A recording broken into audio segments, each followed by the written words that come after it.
Ei, gente, tudo bem? Aqui é o André Medeiros, da Advoco. Quero trazer para vocês uma ferramenta, na verdade, uma metodologia de priorização de atividades. Alguns dos nossos clientes têm perguntado como é que eu faço para estabelecer uma prioridade, saber o que está acontecendo, quais são as atividades que estão andando, não estão andando, quais clientes estão envolvidos, tem mais gente trabalhando no mesmo cliente, de alguma forma fazendo retrabalhos ou batendo a cabeça porque não consegue atender bem as demandas, tem possibilidade de algumas atividades se agravarem ou inclusive o escritório perder dinheiro. Então essa metodologia GUT, ela ajuda a gente a criar uma espécie de modelo matemático ou mais palpável para tomar decisões e decidir o que é prioridade e o que não é. Ela originalmente foi feita pelo Charles Benjamin lá na idas de 80 para 90 e ajuda muito nessa questão de solucionar problemas complexos. Nossos clientes têm lá, principalmente os escritórios que trabalham com consultivo, tem uma lista de atividades para fazer, atender cliente, coisas desse tipo, e não conseguem andar, não conseguem avaliar se a equipe está sendo ou não está sendo eficiente. Como é que a gente sai um pouco, então, desta visão mais, vamos dizer assim, da percepção e trazer um pouco mais para a questão factual?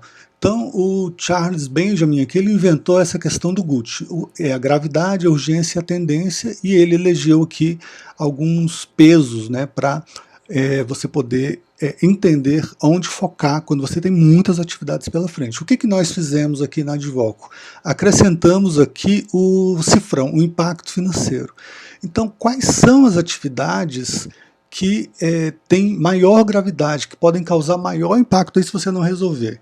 Então, é extremamente grave, ou seja, se você não priorizá-la agora, ela vai ter um impacto grave no negócio, até sem gravidade. E a urgência, né, que considera realmente quanto tempo eu vou demorar para fazer isso. Lembrando que se você gasta muito tempo desperdiçando nessa atividade, então ela para de ser urgente. Então a gente tem que pensar nisso. Então se você tem uma atividade que é extremamente grave e não dá para adiar, ela precisa ser feita agora, então ela tem peso alto na gravidade, peso alto aqui na urgência. E a tendência? É a tendência a piorar, ou seja, se você deixar mais tempo sem olhar essa atividade, qual é a tendência dela virar urgente e a tendência dela virar grave? Então, ou seja, ela pode piorar rapidamente se nada for feito. Mesmo que ela não tenha uma gravidade alta, ela pode ter uma tendência alta, né? Ela pode ter uma tendência a piorar, mesmo que ela não seja grave, ou seja, ela pode se tornar grave se nada for feito. E o que nós adaptamos aqui para o mundo jurídico é: vamos perder dinheiro se não fizer nada, ou seja, seguramente perderemos dinheiro ou ganhos, né? Imagina que você tem que mandar uma proposta e já está conversado com o cliente, já está praticamente fechado, só falta ele assinar a proposta, mas você não dá urgência nisso.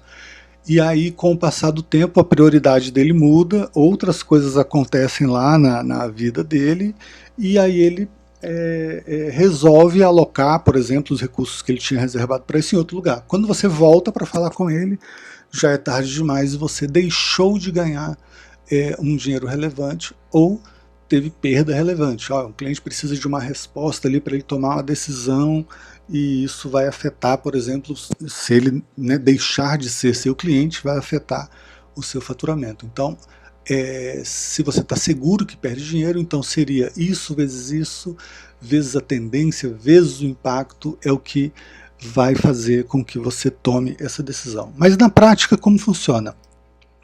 Na prática, você cria uma matriz, obviamente, onde você coloca todas as iniciativas. Isso aqui inclusive é uma situação real de um escritório. É claro que eu mudei aqui o nome das iniciativas, cliente e o nome das pessoas, para manter o sigilo, mas é uma situação real. E ele vai colocando qual é a situação de cada uma dessas atividades, né? Se foi iniciada, se não foi iniciada, se está concluída ou não. Qual é o cliente que está envolvido nisso? Veja que não são muitos clientes, são poucos clientes, mas são muitas iniciativas. Quem é o advogado responsável por essa iniciativa? qual que é a data que ele vai, ou ele iniciou essa atividade e a data que ele pretende entregar e qual é a data real de entrega. E aí a ferramenta ela já começa a fazer uma série de análises, que é, olha, isso aqui está em andamento, mas está atrasado 3 dias. Né? Então ele vê, olha, se eu tinha programado para entregar dia 14, e hoje não é dia 14, hoje é dia 17, então ele fala, olha, está atrasado, baseado na data que você tinha previsto, está atrasado 3 dias. Essa sequer foi iniciada, essa está em andamento, mas dentro do prazo. E assim sucessivamente. Olha, essa foi concluída dentro do prazo, ou foi concluído mais adiantado, 31 dias, ou foi concluído mais atrasado. Então, isso aqui é tudo uma automação da ferramenta. E depois, aqui é onde entra a análise do GUT propriamente dito, né? Que é a gravidade, urgência, tendência e o impacto financeiro, que é basicamente isso que eu apresentei lá na introdução. Qual é a gravidade dessa atividade? Ele tem essa escala de pesos, então é extremamente grave. Qual que é a urgência? É muito urgente, eu tenho que fazer o quanto antes. Qual é a tendência de piorar rapidamente? É alta também. Então é 5 vezes 5 vezes 5, o impacto financeiro se não fizermos nada, seguramente perderemos dinheiro. Então ele já traz aqui uma escala, né, colorida para você colocar em ordem quais são as prioridades, as atividades que vão merecer maior atenção, ou seja, as que efetivamente você tem impacto financeiro alto e também a urgência, tendência e a gravidade altas. Bom, essa é a visão. Mas como é que você faz a análise disso tudo, né? Seria ideal se a gente conseguisse compilar isso. Quais advogados estão envolvidos com quais atividades, com quais clientes, com quais status. Então nós preparamos aqui um dashboard que mostra isso de uma forma mais, vamos dizer assim, visualmente fácil de entender. Então ele tem 29 iniciativas e 31%, ou seja, um pouco mais de um terço delas, são com GUT alto. O que é o GUT alto? Gravidade, urgência, tendência e impacto financeiro altos. Então um terço das 29 estão nessa análise. 33% estão em atraso ou não estão iniciadas com o GUT alto. Ou seja, aqui é mais grave ainda, né? Eu tenho várias atividades que estão em atraso ou que não foram iniciadas, que podem afetar a serem mais urgentes, mais graves e ocasionar perda financeira. Se nós olharmos do ponto de vista só de perdas financeiras, 41% das 29 atividades estão com perdas financeiras iminentes. 17% estão atrasadas, 28% com perdas financeiras remotas, ou seja, isso aqui não é uma prioridade, é só para demonstrar. 8 clientes com perdas financeiras iminentes e 31 com tendência de piorar no curto prazo. Então, se nós olharmos de forma mais detalhada, atividades em atraso ou não iniciadas. 50% estão com GUT baixo, GUT médio, GUT alto, os 33% aqui que nós falamos lá.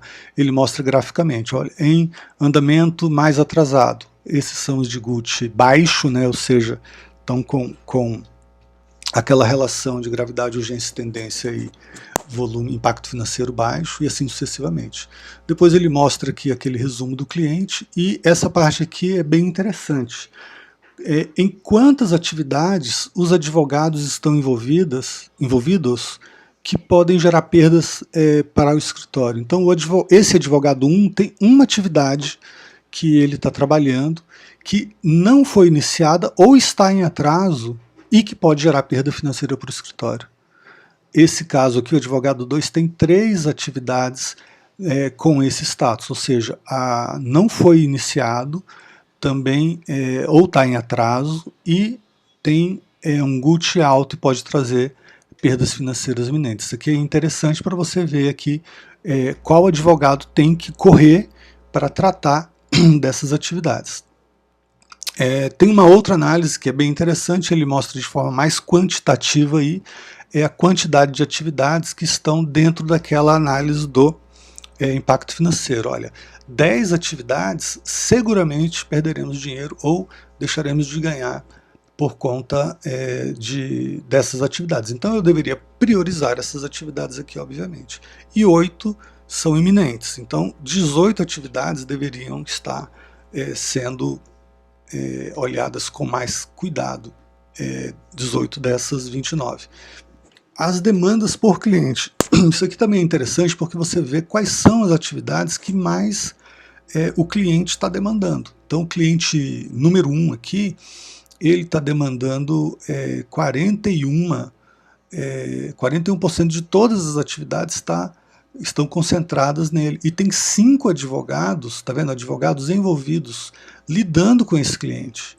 Então é uma análise interessante até para os sócios, né, decidirem coisas, ou seja, precisa de tanta gente, tantos advogados envolvidos com o mesmo cliente, deve ser por isso que ele está consumindo tanto das atividades, das demandas que o escritório tem.